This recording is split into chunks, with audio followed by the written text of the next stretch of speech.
So hey everybody, so I want to do an overview of the Viper long track project that we have going here, and we got it completed and our first trip was a success. We had a couple small issues. Overall, I'd say ride quality is amazing. I thought with raising the sled up we might have some instability, but it was just the opposite. It was smooth, out of the corners, no real ski lift. Everything was planted and rode extremely well, even on the chatters. So this is what we did to the sled. First of all, tunnel was smashed in an accident, as I stated in one of my previous videos, that the person who was pulling the trailer lost control. The rear of the sled was tied down, and so it yanked the bumper down and bent the tunnel in this area right here on both sides. So I had to straighten that tunnel out and remove the back of the sled, and then I put this tunnel extension that I bought on eBay on it. It's an original Mountain Max, tunnel, and then I put the longer hoses on and the covers.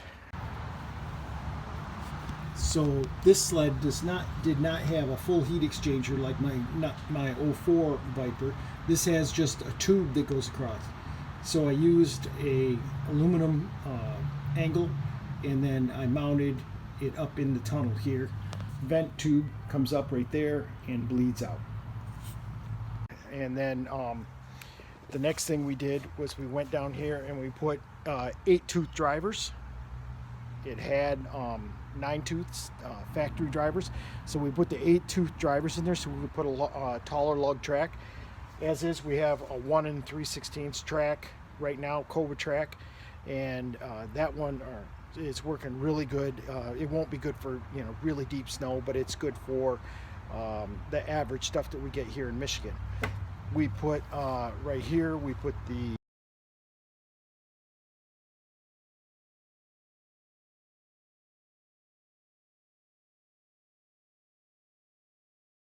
raising it up for the Mountain Max height.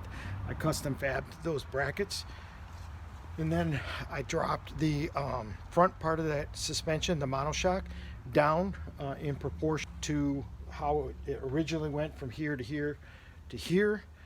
And so when I dropped the down, this is where it lines up to go through there. So that was all done. Then we came up here to the front. So the ski is in the same spot, but the shock is now mounted at the top end instead of a bottom end.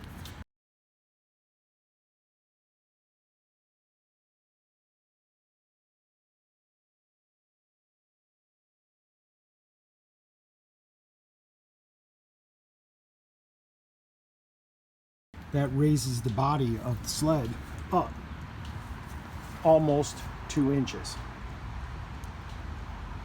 Then we have this mount here, which brings down the suspension in the rear, and then we decreased the height here by the proportional amount. So therefore, giving the sled a more raised and clearanced for a longer lug track. So that raised the sled up a substantial amount on the front and the back. So we have more ground clearance in the snow. It's not dragging in the snow like it was, and it also makes it a more level ride for the sled. So overall, I'd have to say this was a win for this sled. This sled is really comfortable to ride now. We've got maybe 80-90 miles on it, and we found some loose screws, and we had a problem with the high facts because of low snow.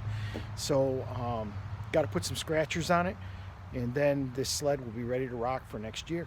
So I'd have to rate this long track conversion a positive, and I am going to do it to my other sled, which is an 04 now. So this one's Danny's sled, and that one will be my sled. The whole concept was to take a 2-stroke lightweight sled, make it a long track, which we did by means of adding the USA 121 to 144 conversions on it, and that worked extremely well. nice and solid, easy to mount. Comes drilled, everything, just a simple kit to put together. So there we go. Okay, here's on the trailer, first time loaded up. Stock, knot, 144 installed. Ski lift installed. You see the skis are probably, that's 1.5 inches, 2 inches higher than the stock ski. By modifying the front ski, giving us more spindle clearance.